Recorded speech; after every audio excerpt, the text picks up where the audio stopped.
I'm Gayatri from 2nd MCom. My topic is about types of exposure in foreign exchange. There are three types of exposure. First one is transaction exposure, second one is translation exposure, and the third one is economic exposure. First, we are going to see about transaction exposure. As the name suggests, the transaction exposure can be seen on actual transaction taking place in businesses involving foreign currencies.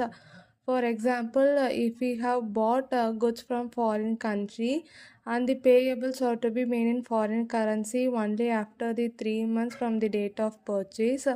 In this situation, the purchase price may be higher while paying the money on the due date if the currency value increases on the due date, and this is said to be transaction exposure.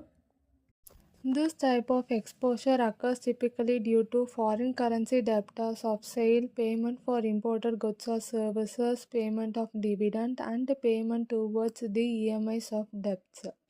The second one is a translation exposure. The other name for this exposure is accounting exposure.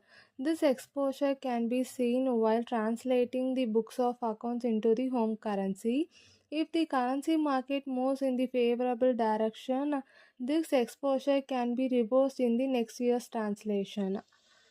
For example, if a multinational company with subsidiaries in different countries while preparing their consolidated financial statements in its home currency, the fluctuations in the exchange rate can impact the translation, and this exposure is said to be translation exposure.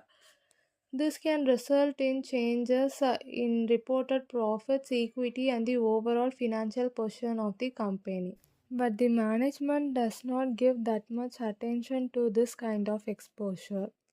The third exposure is economic exposure. The economic exposure is also said to be operating exposure. This exposure has an impact on company's overall value. For instance, if an Indian company faces a competition from a foreign firm due to a favorable exchange rates, the Indian company's market share and the profitability may decline.